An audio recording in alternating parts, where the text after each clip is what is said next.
Baik, kita akan lanjutkan kajian kita, masih membahas kitab Bulughul Maram, dan kita masuk pada kitab Al-Janaiz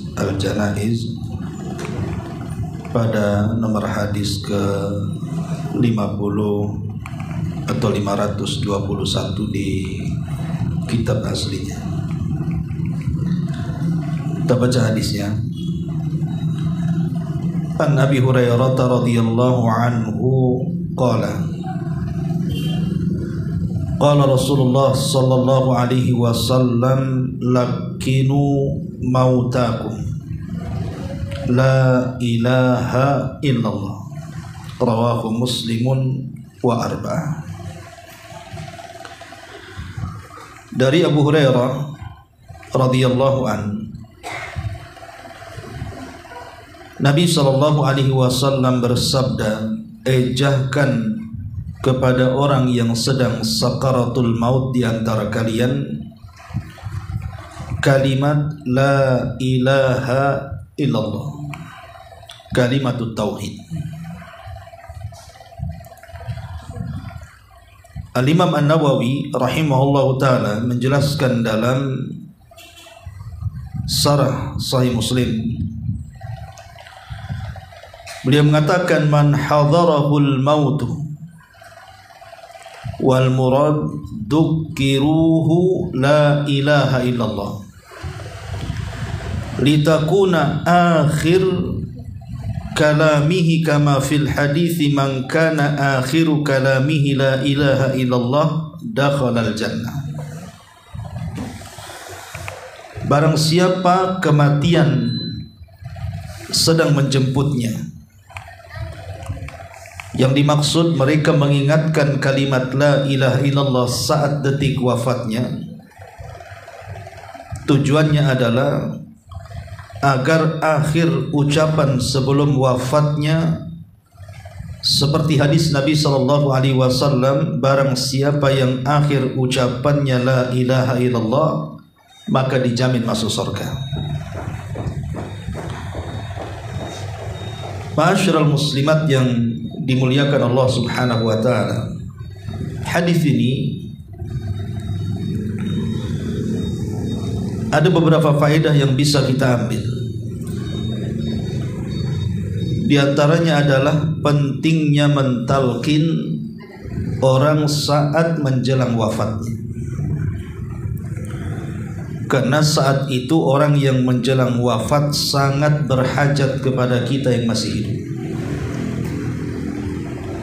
Makanya Nabi sallallahu alaihi wasallam memerintahkan, walaupun perintah ini tidak sampai wajib tetapi sunnah, tetapi dengan kita mentalkinkan kalimat la ilaha illallah, itu salah satu pertolongan kita yang bisa kita lakukan kepada orang yang sedang sakaratul maut. Apalagi yang bisa kita tolong kecuali hanya membantu mentalkinkan kalimat la ilaha illallah. Kemudian juga hadis ini menunjukkan bahwa amal itu ditentukan dengan akhirnya. Allah Subhanahu wa taala berfirman di dalam surah Fussilat ayat 30,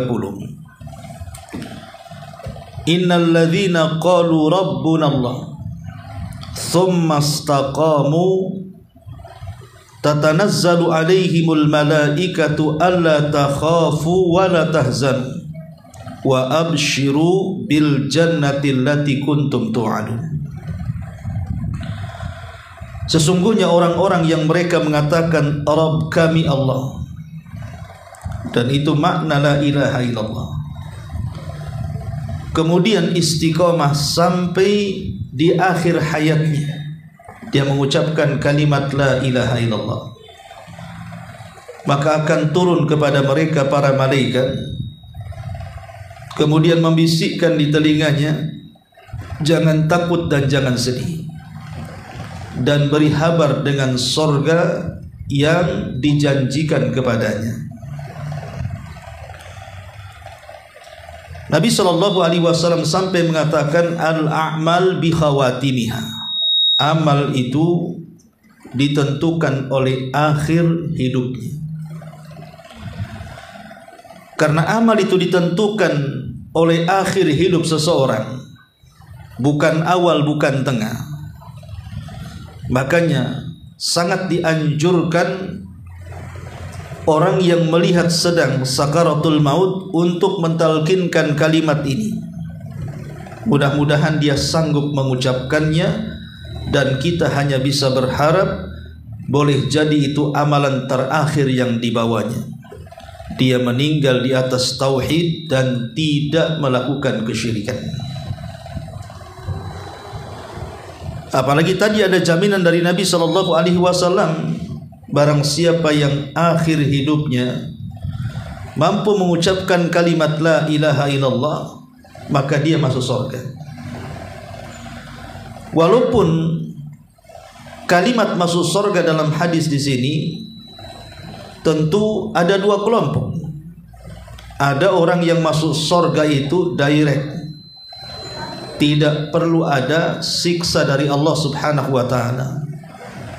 Boleh jadi mereka masuk surga tanpa hisab dan adab. Atau mungkin kelompok yang kedua, mereka disiksa dan dihisab hanya untuk membersihkan sisa-sisa dosanya, tapi kemudian dikeluarkan dari neraka dan dimasukkan ke dalam surga. Itulah pentingnya kita ini mentalkinkan kepada orang yang meninggal atau yang hampir meninggal dengan kalimatut tauhid. Kalimatut tauhid, kalimat la ilaha illallah. Ma'asyiral muslimat yang dimuliakan Allah Subhanahu wa ta'ala, di dalam sebuah hadis Nabi SAW bersabda, "Idza aradallahu bi'abdin khairan ista'malahu qabla mautih."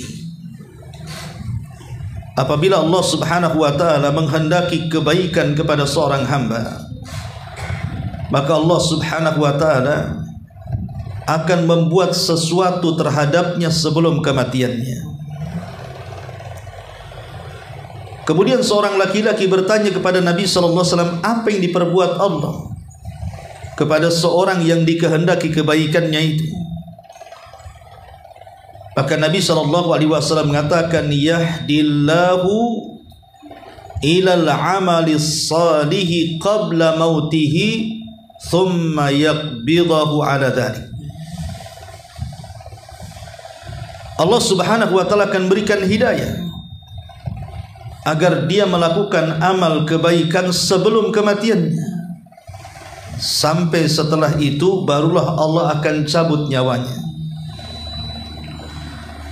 Lah salah satu tanda dari tanda-tanda kebaikan adalah dia beramal saleh sebelum wafatnya. Dan tidak ada amalan saleh yang paling tinggi melebihi tauhid. Tidak ada amal saleh yang lebih tinggi melebihi mentauhidkan Allah Subhanahu wa ta'ala. Maka beruntunglah orang-orang yang sebelum wafatnya dia mampu mengucapkan kalimatut tauhid la ilaha illallah. Kenapa sangat beruntung? Kita tahu bahwa setiap kebaikan itu bisa menghapuskan banyak keburukan. Seperti umpamanya ketika ada seorang yang datang kepada Nabi SAW penuh dengan dosa, penuh dengan kekufuran. Kemudian dia mengatakan di hadapan Rasul, "Ya Rasulullah, inni fa'altu dzamban 'aziman." Sesungguhnya aku sudah banyak melakukan dosa yang sangat besar sekali, dari maksiat sampai kepada kekufuran. Apalagi orang yang datang ini bukan muslim. Fahal li minat taubah, apakah aku bisa diampuni? Apakah ada tobat untukku? Maka Nabi SAW mengatakan ya. Kemudian orang ini mengatakan, kalau begitu apa tobatnya? Maka Rasul mengatakan, tashhadu an la ilaha illallah wa tashhadu anni Rasulullah. Katakan kau bersaksi bahwa tidak ada sesembahan yang berhak disembah kecuali Allah, dan aku adalah utusan Allah Subhanahu wa ta'ala. Kemudian Nabi SAW bertakbir dan mengatakan, sungguh Allah telah menggantikan seluruh keburukanmu dengan kebaikan. Karena Islam itu bisa menutup seluruh dosa-dosa sebelum Islam. Kalau seandainya orang kafir yang masuk ke dalam Islam dengan mengucapkan kalimat tauhid dan bersyahadat kepada Nabi SAW bisa menggugurkan seluruh dosa kejahatan selama hidupnya, bagaimana pula seorang yang sudah masuk Islam, yang sudah bersyahadat setiap harinya, dia akhiri kehidupannya dengan kalimat tauhid, maka kebahagiaan mana lagi yang akan diterima orang yang sanggup mengucapkan kalimat ini sebelum wafatnya? Berarti dia meninggal di atas tauhid, dan tauhid bisa menggugurkan dosa-dosa. Ma'asyiral muslimat yang dimuliakan Allah Subhanahu wa ta'ala, tentu yang namanya hati manusia itu, yang memutarbalikan itu bukan kita, tapi Allah Subhanahu wa ta'ala yang membolak-balikan hati setiap manusia. Sehingga kita kalau ingin meninggal dalam posisi husnul khatimah, mampu mengucapkan kalimat tauhid, maka sudah selayaknya kita terus meminta kepada Allah dengan berdoa, ya muqallibal qulub tsabbit qalbi ala ta'atik. Wahai zat yang membolak-balikan hati manusia, tetapkan hatiku di atas ketaatan kepadamu. Karena betapa banyak orang-orang yang baik di awal, jelek di akhir. Betapa banyak orang-orang yang istiqomah di permulaan, menyimpang di akhir hidupnya.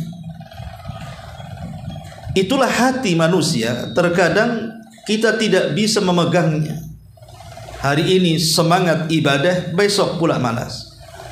Hari ini di atas hidayah, besok pula di atas kesesatan. Makanya penting kita terus berdoa kepada Allah Subhanahu wa ta'ala agar kita sanggup mengucapkan kalimat ini saat detik-detik wafatnya. Karena kalimat ini adalah miftahul jannah. Dia adalah kunci sorga masalahnya. Bukankah Rasul yang mengatakan miftahul jannati la ilaha illallah, bahwa pintu sorga itu kalimat la ilaha illallah.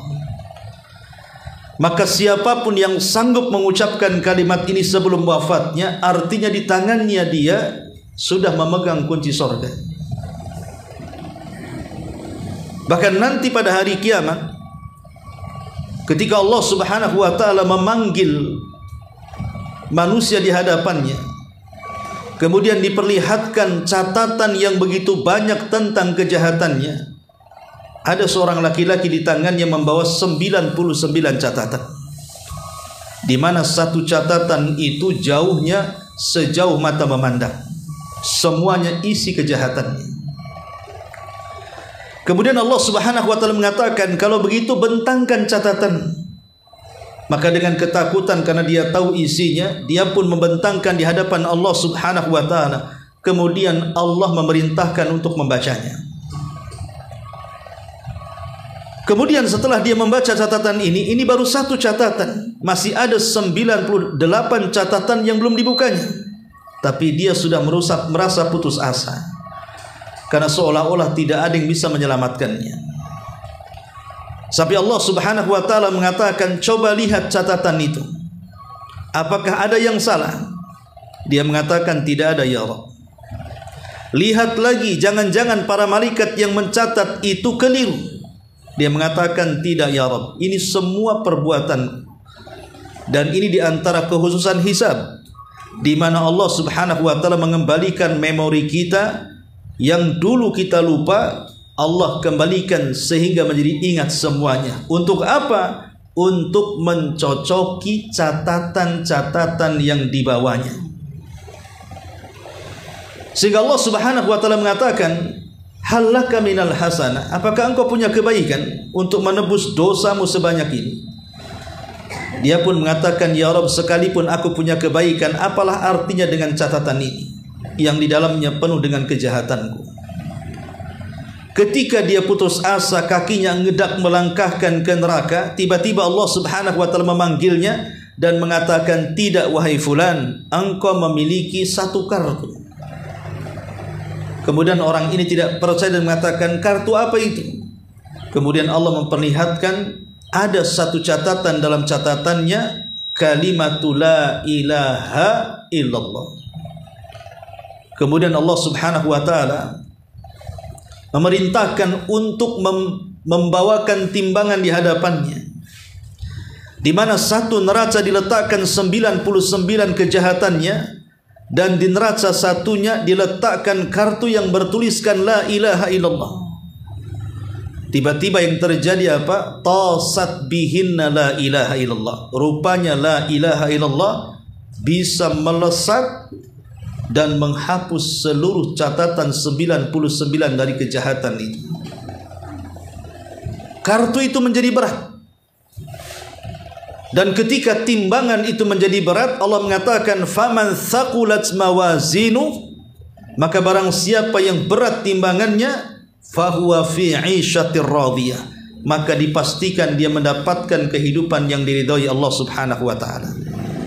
Dipastikan dia bahagia. Artinya dia tidak jadi melangkahkan kakinya ke neraka. Kenapa? Karena dia punya kartu sakti tadi.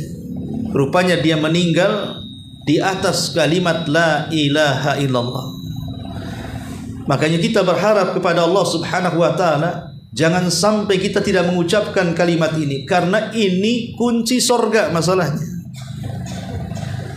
Tetapi para ulama memberikan catatan bahwa kunci sorga kalimat la ilaha illallah itu bukan hanya sekedar diucap saja. Karena mengucapkan kalimat ini semua orang bisa. Anak-anak, remaja, orang dewasa, orang tua, bahkan orang kafir kalau diajarkan pun dia bisa mengucapkan kalimat ini. Sehingga menghafal lafadznya saja tidak cukup. Harus ada konsekuensi dari ucapan ini. Dengan apa? Mengamalkan isi kandungan di dalamnya. Dengan hanya mentauhidkan kepada Allah dan membuang segala jenis kesyirikan yang bisa membahayakan dia di hadapan Allah Subhanahu wa ta'ala. Ma'asyiral muslimat yang dimuliakan Allah Subhanahu wa ta'ala, Al-Imam Al-Mubarakfuri rahimahullahu ta'ala mengatakan dalam kitab Al-Majmu',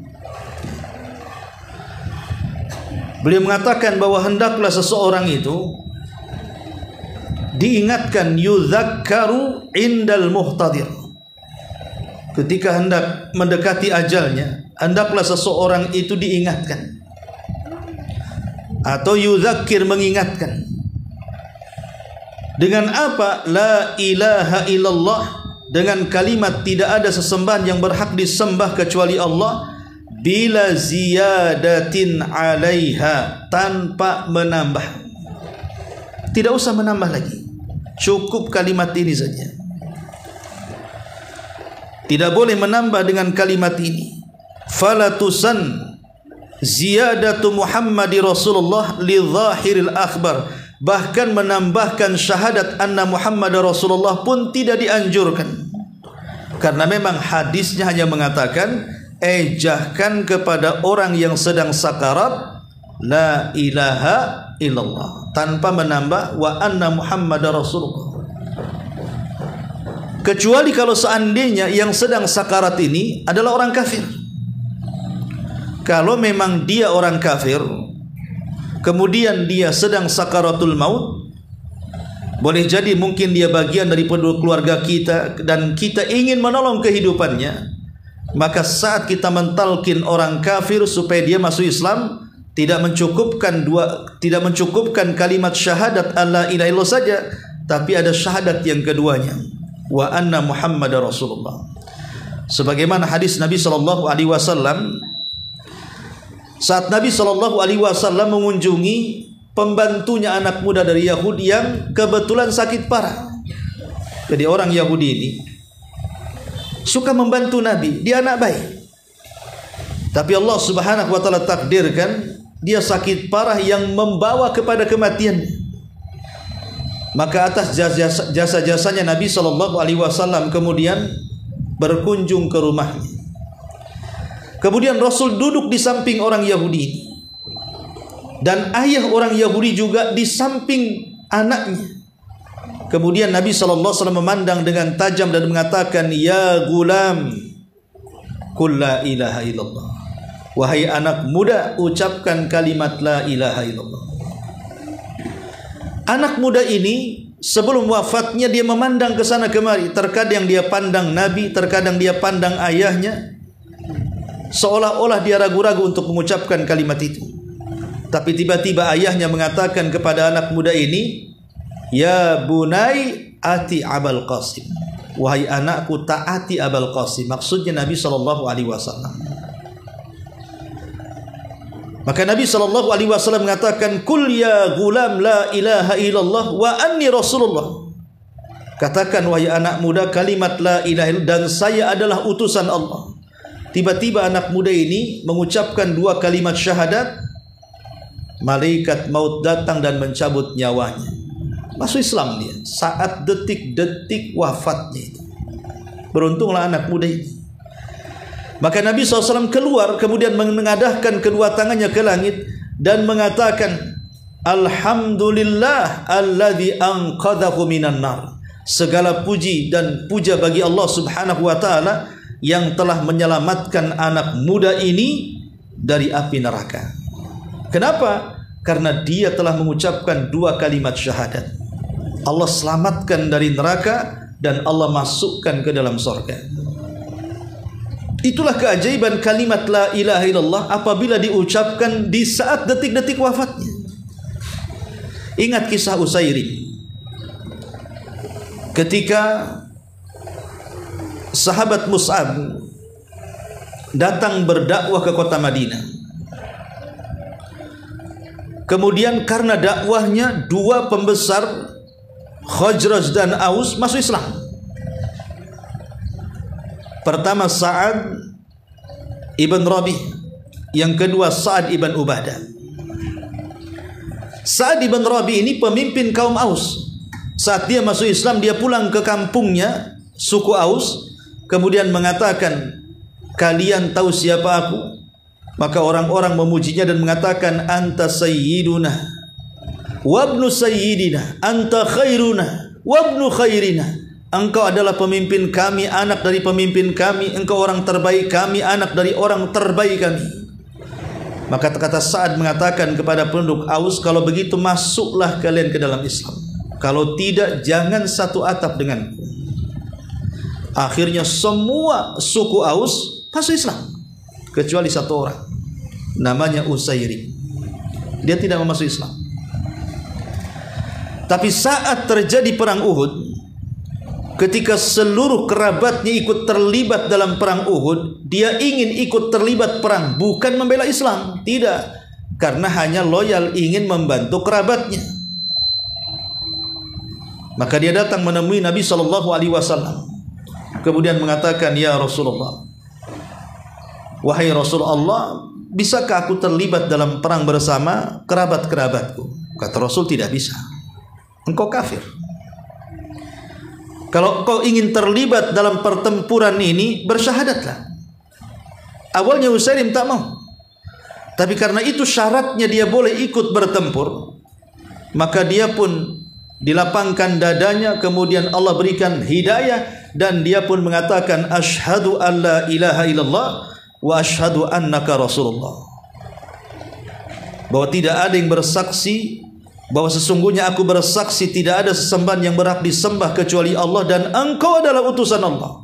Akhirnya dia masuk dalam pertempuran, faqatala faqutila, maka dia pun terbunuh mati syahid. Kemudian Rasul mengatakan, aku melihat Usairim berada di sorga. Abu Hurairah radhiyallahu an sangat terkesan dengan peristiwa ini. Sampai-sampai dia bercerita di hadapan para sahabat lainnya dan mengatakan, maukah ku beritahu kepada kalian seseorang yang tidak pernah sujud walaupun satu kali, tapi dia bisa masuk surga tanpa hisab. Orang-orang mengatakan, mana ada wahai Abu Hurairah orang seperti ini. Kemudian Abu Hurairah radhiyallahu an mengatakan, ada, dialah Usairim. Dialah Usairim masuk surga tanpa pernah sujud walaupun satu kali sujud. Begitulah dahsyatnya kalimat tauhid. Dengan kalimat ini seseorang bisa diselamatkan dari azab neraka yang menakutkan dan dijadikan surga yang penuh dengan kenikmatan. Makanya kenapa Nabi SAW penuh kasih sayang dengan umatnya. Jangan sampai orang yang meninggal di antara umatnya mereka meninggalkan kalimat ini sampai kepada akhir kehidupannya. Rasul SAW mengajarkan agar kita mentalkin setiap yang sedang meninggal dari umatnya untuk mengucapkan kalimat tauhid. Supaya apa? Supaya dia tidak menjadi penduduk neraka. Begitulah indahnya Islam dan juga kasih sayang Nabi SAW kepada umatnya. Ma'asyiral muslimat yang dimuliakan Allah Subhanahu wa taala, mengucapkan kalimat la ilaha illallah sebelum kematian adalah satu di antara tanda-tanda husnul khatimah. Jadi mampunya seseorang mengucapkan kalimat itu saat menjelang kematiannya, maka itu tanda yang tampak bahwa dia insya Allah husnul khatimah. Karena Nabi SAW pun sebelum wafatnya mengucapkan kalimat ini.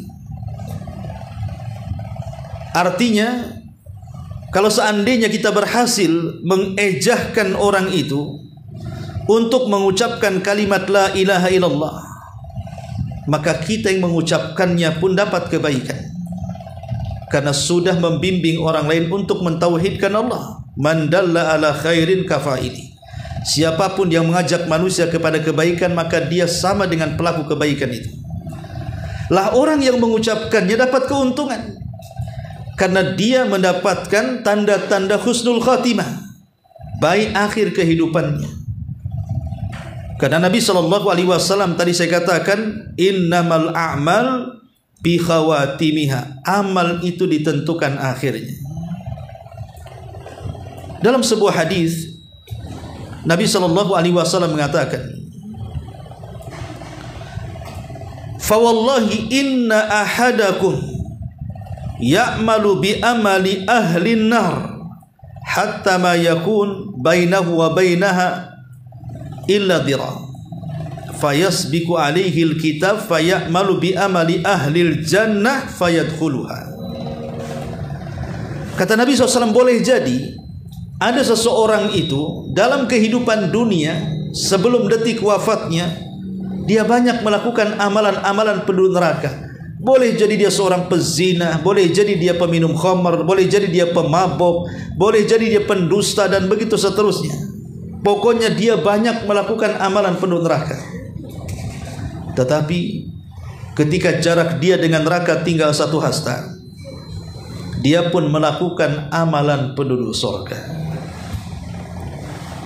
Dan tidak ada amalan penduduk surga yang lebih istimewa melebihi kalimat tauhid, kalimat la ilaha illallah. Tidak ada amalan yang paling utama dari amalan-amalan surga melebihi kalimat tauhid. Apa kata Nabi SAW? Fayasbiqu alaihil kitab, maka catatannya mendahuluinya. Fayamalu bi amali ahlil jannah, dia pun beramal seperti amalan penduduk surga. Fayadkhuluha, maka Allah masukkan ia ke dalam surga. Siapa menyangka Seseorang yang mungkin zahir hidupnya, mungkin dia banyak melakukan dosa, tapi Allah berikan taufik di akhir hayatnya mampu mengucapkan kalimatut tauhid. Maka dari sini jangan pernah meremehkan manusia walaupun mereka bergelimang di atas dosa. Dan jangan takjub dengan orang-orang yang di hadapan kita walaupun ketika hidupnya tampaknya ahli ibadah. Karena bagaimanapun ketentuan itu bukan di pertengahan, tapi ketentuan itu ada di akhir. Karena hadis selanjutnya mengatakan, wa innar rajula la ya'malu bi amali ahlil jannah hatta ma yakunu bainahu wa bainaha illa dhira' fayasbiqu alaihi alkitab fayamalu bi amali ahlin nar fayadkhuluha. Tapi ada juga yang secara lahiriah ke dalam kehidupan dunia dia banyak melakukan amalan-amalan penduduk sorga. Mungkin dia rajin ke masjid, mungkin suka berzikir, mungkin baca Quran, silaturahimnya rajin dan begitu seterusnya. Zahirnya kita lihat zahirnya, karena kan kita tidak bisa menghukumi hati manusia. Bisa saja orang melakukan sholat itu karena riya. Bisa saja orang yang melakukan sedekah itu karena ingin dipuji manusia. Bisa saja orang yang bersilaturahim itu karena ada keinginan dunia. Kita tidak tahu. Cuman kan kita melihat zahirnya saja. Seolah-olah antara dia dengan sorga tinggal satu hasta. Di ujung hayatnya dia keseleo, kepeleset, melakukan amalan penduduk neraka. Maka Allah masukkan dia ke dalam neraka. Makanya ada istilah, lebih baik menjadi ahli dosa tetapi dia ingin bertobat dan menangisi dosanya, dibandingkan menjadi ahli ibadah tetapi dia ujub dengan pahalanya, ujub dengan amalannya. Karena takut dosa maka dipastikan masuk surga, tapi ujub dengan amalannya dipastikan masuk neraka. Ingat seorang laki-laki di zaman Bani Israel, dia merasa takut karena dosanya. Kemudian dia mengumpulkan ahli warisnya. Kemudian dia berwasiat kepada mereka. Kemudian dia mengatakan, wa immitu fa ahrikuni, kalau aku mati bakar aku, kremasi aku. Kemudian debunya lempar di semua lautan dunia. Alasannya, kalau Allah sanggup membangkitkan aku, tentu Allah akan mengadab diriku yang tidak pernah seseorang pun diadab seperti aku, katanya. Rupanya betul, setelah meninggal oleh anak-anaknya wasiatnya dilakukan. Dia pun kemudian dibakar, kemudian abunya dilepas di beberapa lautan. Tapi dia tidak sadar annallaha ala kulli syai'in qadir. Allah itu atas segala sesuatu mampu. Tiba-tiba Allah subhanahu wa ta'ala kumpulkan seluruh abu jasadnya, kemudian dibentuk lagi menjadi manusia, kemudian dihadapkan kepada Allah subhanahu wa ta'ala. Kemudian Allah bertanya kepada orang ini, ya fulan, kenapa engkau melakukan seperti itu? Apa masalahmu? Kenapa kau berwasiat seperti itu? Maka dia mengatakan, khaufuka ya Rabb, aku lakukan karena perasaan takut yang mendalam kepadamu, dan aku yakin kalau engkau membangkitkan diriku, kau akan azab aku melebihi manusia yang lainnya. Kemudian Allah mengatakan, apakah rasa takutmu jujur dari hatimu? Dia mengatakan, iya. Maka Rasul mengatakan, masukkan orang ini ke dalam surga. Perasaan takut karena dosa itu bisa memasukkan orang ke surga. Tapi ujub karena merasa bangga dengan amalannya, maka dia telah ditipu oleh tipu daya setan. Ingat ketika Nabi SAW sedang duduk-duduk dengan para sahabat di sebuah masjid, di Masjid Nabawi. Tiba-tiba kemudian para sahabat menceritakan ada seorang sahabat yang tidak tertandingi sholat malamnya, tidak tertandingi puasanya, tidak tertandingi baca Qur'annya, top markotop istilahnya. Pokoknya semua amal dialah yang paling utama di antara semua sahabatnya. Kata Nabi SAW, yang mana satu orangnya? Tiba-tiba kemudian dari ujung salah satu pintu Masjid Nabawi lewat seorang laki-laki yang rambutnya basah karena habis berwudu. Tiba-tiba sahabat mengisyaratkan, itu orang yang kami bicarakan wahai Rasul. Kemudian orang itu ikut duduk bersama di majelis Nabi. Tapi Rasul mengatakan sebelum orang ini datang ke majelis itu, menghabarkan di hadapan para sahabatnya, sungguh aku lihat di wajahnya ada sentuhan setan. Sahabat heran, kok bisa orang yang paling ahli salat malam, yang paling ahli puasa, yang baca Quran, kenapa wajahnya penuh dengan sentuhan setan? Kata Rasul, nanti kalian akan tahu sendiri. Kemudian orang ini duduk di majelis Rasul, mulailah Rasul bertanya kepadanya, wahai fulan, jawablah dengan jujur. Iya wahai Rasul, apa yang kau tanyakan? Maka Rasul mengatakan, wahai fulan, apakah kalau engkau pulang ke kabilahmu, engkau merasa lebih baik di antara mereka? Engkau merasa lebih hebat di antara mereka? Maka orang ini mengatakan, iya, perasaan itu terkadang ada wahai Rasul. Maka Rasul mengatakan, pantaslah di wajahmu penuh dengan sentuhan setan. Kenapa? Itu sifat ujub. Ya. Sifat ujub ini tipu daya setan, dan setan itu mengajak orang masuk neraka. Ya. Makanya kembali bahwa terkadang kita tidak ada yang tahu akhir kehidupan manusia, sehingga kita tidak boleh menilai sembarangan. Boleh jadi terkadang secara lahiriah dia ahli maksiat, ternyata dia punya amal yang tersembunyi antara dia dengan Allah yang bisa menghancurkan dosanya, yang kita tidak punya. Atau kita merasa amal paling baik, rupanya tidak punya amalan yang bisa menyelamatkan kita, karena semua amalan yang dilakukan kita riya, ujub, takabur, dan yang lain sebagainya. Maka pentingnya saling menghargai di sini dan saling mendoakan agar kita semua tetap di atas hidayah Allah Subhanahu wa taala, karena yang terpenting kalau ingin mendapatkan kematian husnul khatimah itu, kita harus mencari sebabnya. Lalu apa sebabnya? Pertama, tahqiqul iman. Tahqiqul iman, mewujudkan iman. Harus betul-betul iman ini dijaga dengan baik. Jangan sampai tergoyahkan dengan urusan dunia. Karena betapa banyak gara-gara urusan dunia iman langsung menurun drastis. Gara-gara urusan dunia, sibuk dengan dunia meninggalkan sholat, sibuk dengan dunia meninggalkan puasa, sibuk dengan dunia meninggalkan majelis ilmu dan lain sebagainya. Sibuk dengan dunia itu bisa menurunkan kekuatan iman. Maka tingkatkan iman. Yang kedua, ya, di antara sebabnya adalah al-istiqamatu. Ini yang paling penting, menjaga keistiqomahan ketaatan kita kepada Allah Subhanahu wa taala. Istiqomah ini berat, tetapi memang begitulah, wajar kalau seandainya Allah Subhanahu wa taala memberikan balasan yang setimpal, karena memang istiqomah ini berat. Tidak semua orang sanggup istiqomah.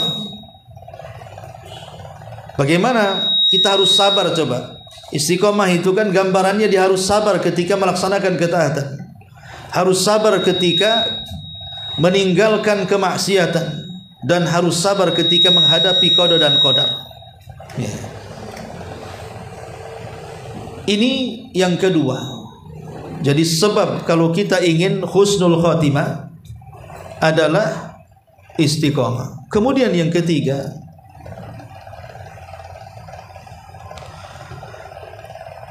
adalah al-huffaz ala salawat, berusaha untuk menjaga salat. Karena salat inilah yang menjadikan amal-amal yang lain itu dianggap baik. Walaupun kita telah mentauhidkan Allah Subhanahu wa taala, anggaplah kita sudah sering mengucapkan kalimat la ilaha illallah, tapi kalau kita tidak salat, maka kalimat itu percuma diucapkan. Kalimat itu percuma diucapkan kalau dia tidak pernah melakukan salat. Maka jaga salat. Kita secara singkat saja, ya. Kemudian yang keempat, fi'lut ta'ati wa tarkus sayyi'at. Berusaha untuk banyak-banyak melakukan ketaatan dan meninggalkan keburukan-keburukan. Karena tadi saya katakan bahwa ketaatan itu bisa menggugurkan keburukan. Sehingga dengan ketaatan yang setiap hari kita lakukan dari sholat, zikir, baca Quran, ke majelis ilmu dan yang lainnya, sedikit demi sedikit keburukan-keburukan itu akan terkikis. Sehingga memudahkan kita saat kematian kita untuk mengucapkan kalimat la ilaha illallah. Karena yang memberatkan kalimat itu diucap saat kematian itu karena dosa. Orang kalau banyak dosanya akan sulit untuk mengucapkan kalimat itu. Tapi kalau orang sedikit dosanya dan banyak ketaatannya, Allah akan berikan taufik kepadanya, akan mudah mengucapkan kalimat itu. Ini yang keempat. Kemudian yang kelima, husnu ikhtiyarir rafiq, mencari pertemanan yang baik. Kenapa paman Nabi SAW Abu Talib tidak mau mengucapkan kalimat la ilaha illallah sampai dia wafat? Padahal dia yang memperjuangkan Islam, matanya melihat keajaiban mujizat Rasul dan bagaimana pengorbanan yang sudah menghabiskan tenaga, biaya sampai kepada nyawa. Tapi saat wafatnya hidayah tidak menyentuhnya. Kenapa? Karena di sampingnya ada teman-teman yang jahat. Ada Abu Jahal di sampingnya saat kematiannya. Abu Jahal lah yang mempengaruhi hati Abu Talib untuk mengucapkan kalimat la ilaha illallah. Saat Nabi SAW mengatakan kul ya ammi la ilaha illallah, katakan wahai pamanku kalimat la ilaha illallah, si Jahal ini mengatakan di telinga Abu Talib dan mengatakan, ya Aba Talib, atarghabu an millati Abdul Muttalib, apakah engkau benci dengan agamanya Abdul Muttalib? Ya. Jadi saya tadi bilang Abu Lahab, Abu Talib ya, afan ya. Jadi Abu Talib adalah paman Nabi SAW yang memperjuangkan dakwah Nabi. Tetapi saat wafatnya Abu Talib tidak dapat hidayah karena di sampingnya ada teman-teman yang jahat. Dia terpengaruh dengan ucapannya. Akhirnya dia tidak mengucapkan kalimat itu dan mati di atas kekafiran. Kemudian yang keenam, al-mudawamatu ala ibadatillahi azza wa jalla. Jangan terputus untuk senantiasa beribadah. Karena Allah mengatakan dalam surah Al-Hijr ayat 99, wa'bud rabbaka hatta ya'tiyakal yakin. Sembahlah Allah sampai datang kematian kepadamu. Makanya Isa bin Maryam saat berada di buayan ibundanya, dan ini salah satu mukjizat Isa bin Maryam adalah mampu berbicara saat dalam buayan. Artinya satu di antara sekian bayi yang bisa bicara. Salah satu ucapan Isa yang diabadikan dalam Al-Quran adalah waja'alani mubarakan aynama kuntu wa awsani bis salati waz zakati ma dumtu hayya. Dan semoga Allah menjadikan aku hidup dengan berkah dimanapun aku berada. Dan Allah Subhanahu wa ta'ala telah memberikan wasiat kepadaku agar jangan meninggalkan salat dan zakat selama aku hidup. Artinya Isa bin Maryam telah diberikan wasiat agar jangan meninggalkan salat sampai kematiannya. Karena memang al-mudawamatu ala ibadatillah, terus menerus di atas ibadah itu salah satu sebab husnul khatimah. Kemudian yang nomor 7, tajaddud at-taubati likulli dzambin. Senantiasa memperbaharui taubat pada setiap dosa yang kita lakukan. Jangan menumpuk-numpuk dosa. Kalau kita melakukan dosa hari ini, tobat hari ini. Kalau kita mengumpulkan dosa bulan ini, tobat bulan ini. Jangan sampai menumpuk-numpuk dosa. Apalagi sampai kemudian bernyanyi dengan bahasa taswib, saufa wa saufa. Kapan mau tobat? Nanti dan nanti. Jangan hindari kalimat nanti dan nanti. Nantilah kalau sudah haji, nantilah kalau sudah umroh, nantilah kalau sudah usia 50-60 tahun, dan begitu seterusnya. Justru orang ini tidak akan pernah bertobat selamanya ya. Kemudian juga di antara sebab seseorang itu mendapatkan husnul khatimah yang ke-8, al-ihtimam bi salahil qalbi, punya perhatian dengan kejernihan hati, kebersihan hati. Kenapa demikian? Karena Allah tidak pernah memandang harta kita, tidak pernah memandang fisik kita. Yang Allah pandang sebelum amal itu hati dulu.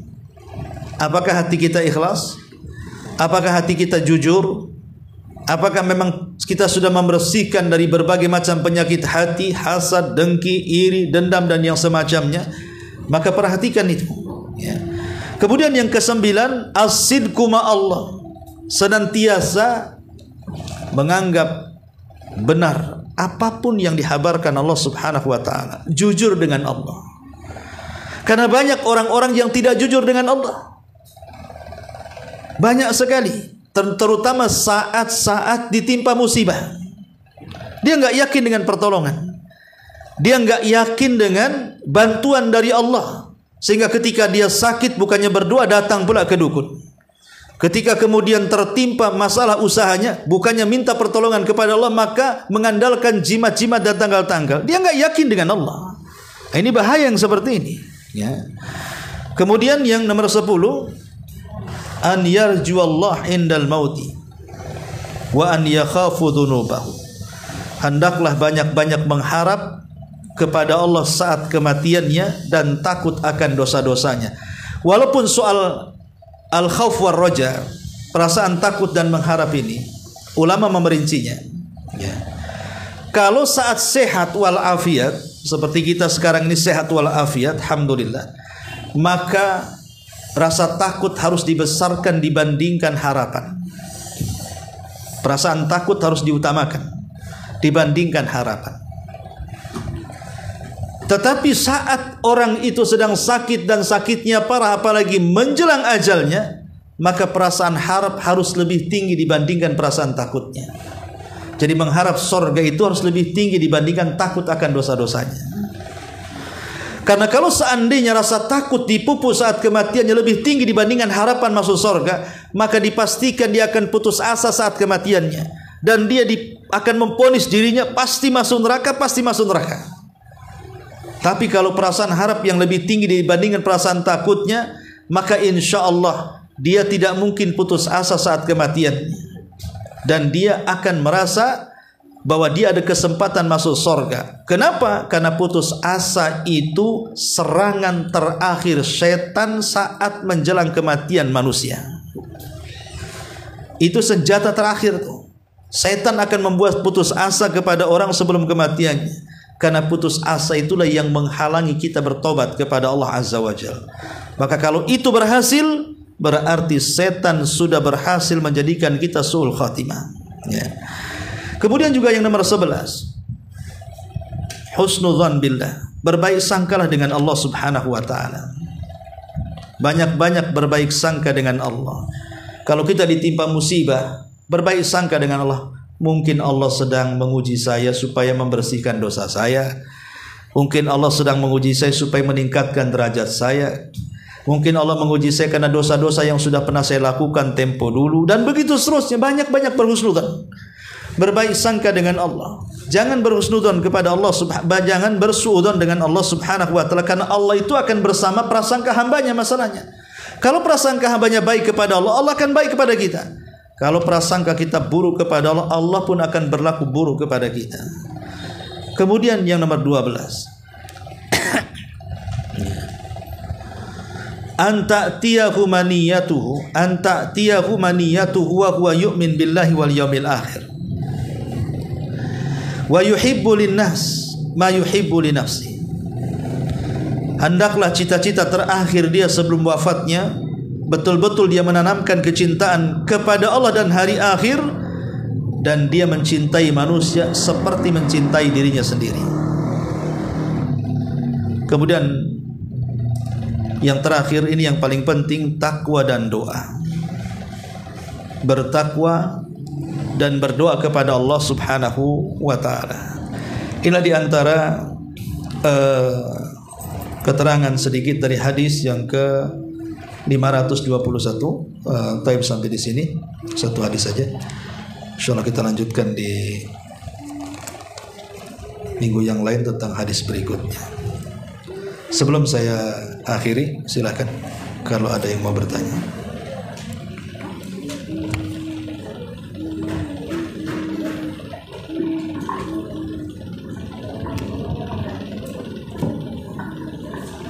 Assalamualaikum warahmatullahi wabarakatuh.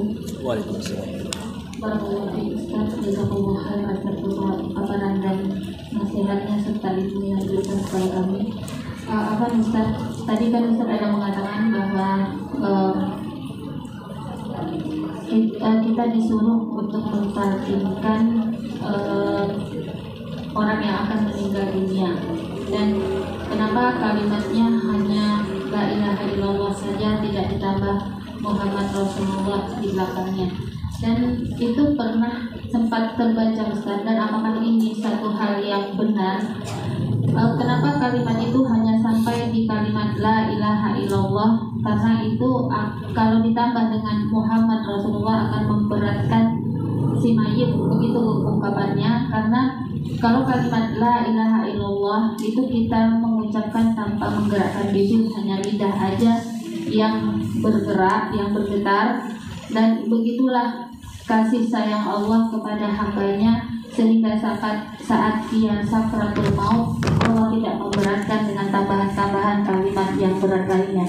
Apakah ungkapan ini benar adanya Ustaz? Benar, itu ucapan Al-Imam Ibnul Qayyim rahimahullahu ta'ala. Jadi ungkapan itu adalah yang diucapkan Al-Imam Ibnul Qayyim rahimahullahu ta'ala. Jadi bentuk perasaan kasih sayang Allah subhanahu wa ta'ala kepada hambanya, tidak memberatkan saat wafatnya. Dan tidak ada kalimat di dunia, kalimat apapun, yang bisa diucapkan orang yang sedang sakaratul maut kecuali la ilaha illallah. Karena la ilaha illallah itu seperti goyangan lidah. Lidah bisa mengucapkannya tanpa menggerakkan dengan lisannya, tanpa harus lisannya bergerak-gerak. Lidah dia sudah bisa bergerak. Tapi kalimat lain, lidah susah untuk mengucapkannya. Dan ini keajaiban kalimat la ilaha illallah. Itulah satu-satunya kalimat yang bisa diucapkan. Tetapi masalahnya di masyarakat kita ini terkadang tidak memahami kalimat tauhid. Bahkan mereka mengganti kalimat ini dengan kalimat-kalimat yang lainnya. Dengan kalimat istighfar, betul kalimat istighfar itu bagus.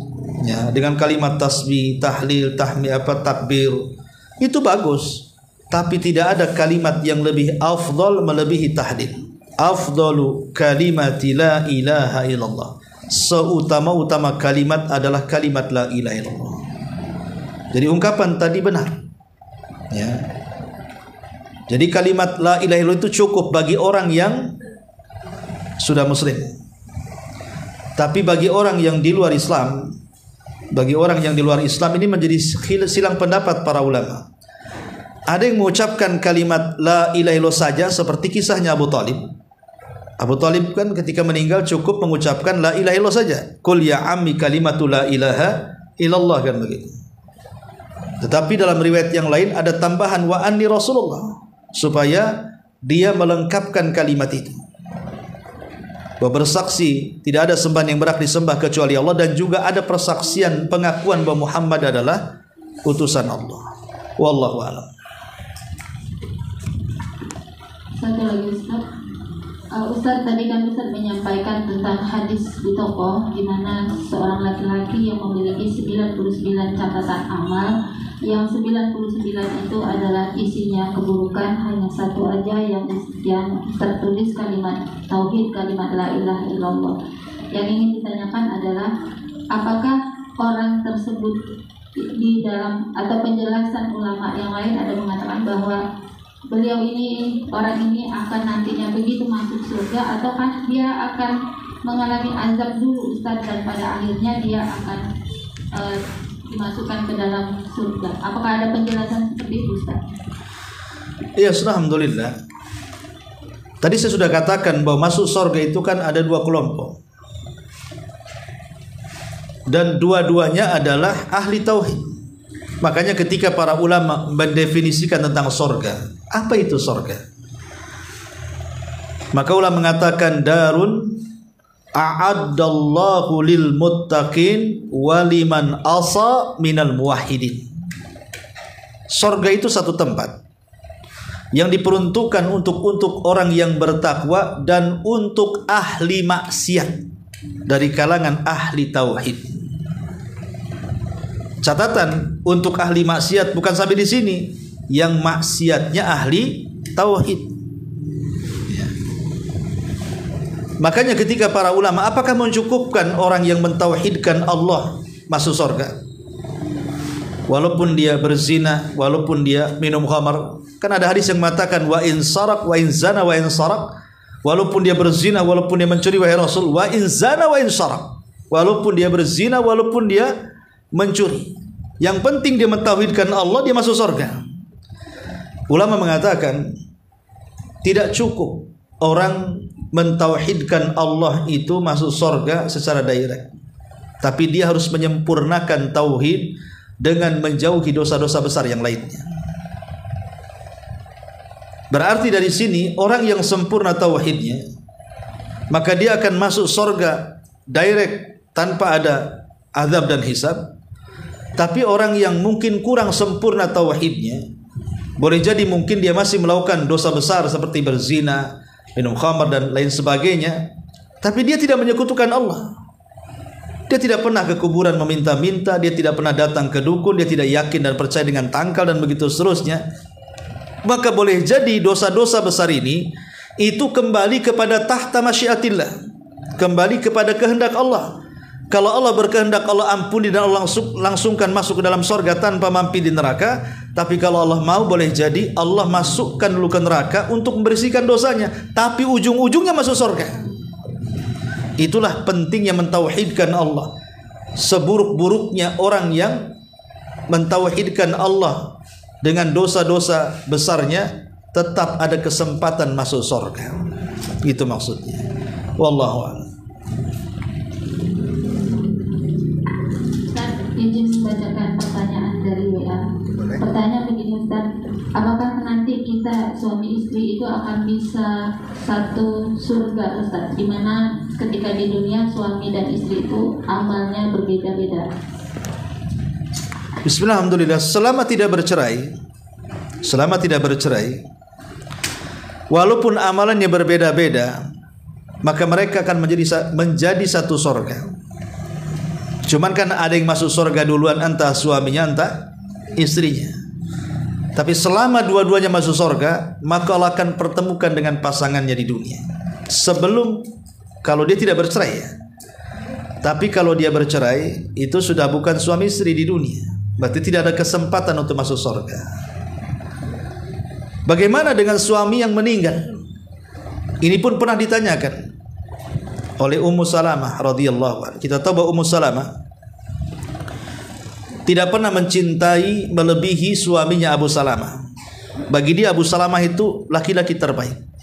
Abu Bakar melamar ditolak, Umar melamar ditolak, semua ditolak dia. Sampai Rasul ditolak dia. Tapi menolaknya dengan cara halus. Karena itu kan urusan hati. Ini urusan hati. Soal cinta aja Rasul tidak adil dengan istri-istrinya. Tapi Ummu Salamah menolak Rasul dengan cara yang lembut sekali. Dengan mengatakan, ya Rasulullah, aku ini sudah tua, banyak gadis-gadis di sana katanya. Yang kedua, aku ini wanita pencemburu, banyak pula istrimu. Yang ketiga, anak-anakku banyak, macam mana kau disibukkan dengan anak-anakku katanya. Intinya dia nggak mau sebenarnya. Tapi Nabi SAW ingin menolong dia, karena dia banyak anak yatimnya, siapa yang mengurus? Maka Rasul mengatakan, adapun usiamu yang tua, aku juga sudah tua, apa salahnya? Adapun anak-anakmu, anak-anakku, aku yang akan mengurusnya. Adapun engkau suka cemburu, aku akan berdoa kepada Allah agar cemburumu dihilangkan. Maka Rasul berdoa hilang cemburunya. Makanya satu-satunya istri Nabi yang paling berakal itu Ummu Salamah, karena sudah nggak ada cemburu lagi dia. Dialah yang suka diutus istri yang lain kalau ada masalah, utus Ummu Salamah, utus Ummu Salamah. Karena dia nggak ada kecemburuan lagi. Sebab kalau cemburu pasti berat sebelah nantinya. Makanya dia wanita yang berakal. Sampai satu hari Ummu Salamah berdialog, bertanya kepada Rasul. Dia bertanya yang ditanyakan dirinya, tapi berbahasa orang lain. Sebenarnya pertanyaan itu dia dirinya sendiri, Tapi bahasanya orang lain. Dia mengatakan, ya Rasul, bagaimana kalau ada seorang wanita? Maksudnya seorang wanita itu dirinya. Iya, kata Rasul. Ada apa? Bagaimana kata Ummu Salamah kalau ada seorang wanita, dia menikah, kemudian meninggal suaminya, kemudian dia menikah lagi, kemudian meninggal suaminya, kemudian menikah lagi, kemudian meninggal suaminya, kemudian dia pun meninggal dunia. Kata Ummu Salamah, ya Rasul, wanita ini di sorga, siapa yang dipilih dari 3 suaminya ini? Tidak mungkin 3-3 jadi suami, ya kan? Maka Nabi SAW mengatakan, engkau akan bersama, wanita itu akan bersama suaminya yang terakhir. Wanita itu akan bersama suaminya yang terakhir. Maka Ummu Salamah tersenyum, kemudian dia paham bahwa dia akan bersama Rasul di sorga.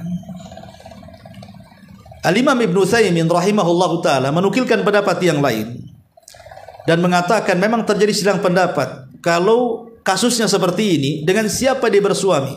Ada sebagian para ulama mengatakan dia boleh memilih dari 3 suami ini mana yang lebih soleh ketika di dunia, mana yang lebih soleh dari ketiganya, maka dia akan memilihnya. Karena yang namanya orang sudah menikah kemudian menikah lagi seorang janda, pasti, maaf Bu ya, pasti akan membanding-bandingkan dengan suaminya sebelumnya.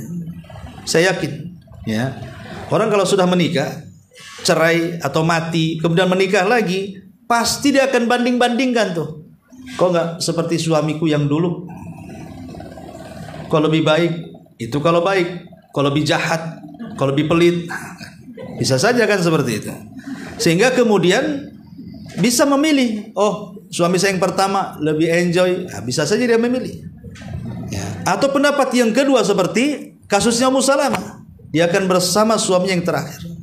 Makanya kenapa ketika Utsman bin Affan radhiyallahu anhu terbunuh oleh kelompok Sabaiyah, istri Utsman itu dilamar oleh Muawiyah karena sama-sama dari Banu Umayyah, tapi ditolaknya karena dia ingin bersama Utsman di sorga.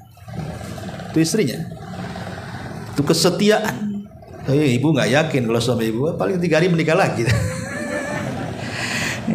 Jadi ini intinya bahwa kasus seperti tadi ya, begitu jawabannya. Wallahu a'lam.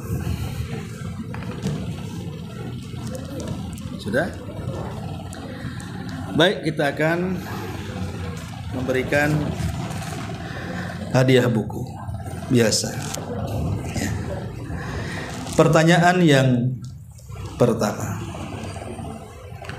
Tadi saya sebutkan 10 lebih tentang sebab orang meraih husnul khatimah. Sebutkan 3 saja. Iya. Pertama, tahqiqul iman. Ayo. Istiqomah ketaat pada Allah, seperti sabar, mendapat cobaan. Yang ketiga, berusaha untuk menjaga sholat. Ahsanti, masya Allah. Pertanyaan yang kedua. Dalam hadis Nabi SAW, lakinu mautakum bila ilaha illallah. Ejahkan orang yang mati dengan kalimat la ilaha illallah. Kita tahu bahwa kalimat la ilaha illallah adalah kunci surga. Apa alasannya? Kenapa kita tidak biarkan saja dia mengucap sendiri? Kenapa kita harus mentalkinnya?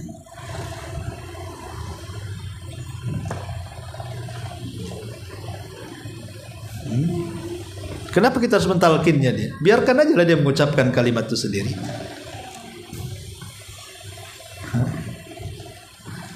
Gak ada yang tahu? Karena perintah Rasulullah untuk mentalkin. Ahsanti, karena Rasul yang memerintahkan. Kata Rasul talkin kan, berarti Nabi yang memerintahkan kan. Nah, yang kedua, bentuk kasih sayang kita kepada saudara kita. Kita tidak mau saudara kita dalam kondisi kesulitan, makanya kita bantu sampai ke saat kematiannya juga. Kemudian yang terakhir,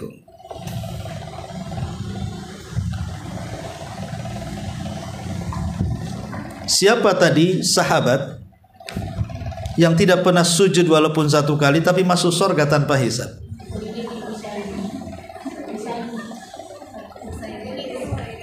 pakai ini, pakai mic. Siapa satunya? Asik. Usairim. Ahsanti, masyaallah, jazakallahu khairan. Nah, inilah diantara kajian di siang pagi menjelang siang, semoga ada manfaatnya. Subhanallah bihamdika, asyhadu an la ilaha illa anta, astaghfiruka wa atubu ilaik. Allahu taala alam. Assalamualaikum warahmatullahi wabarakatuh.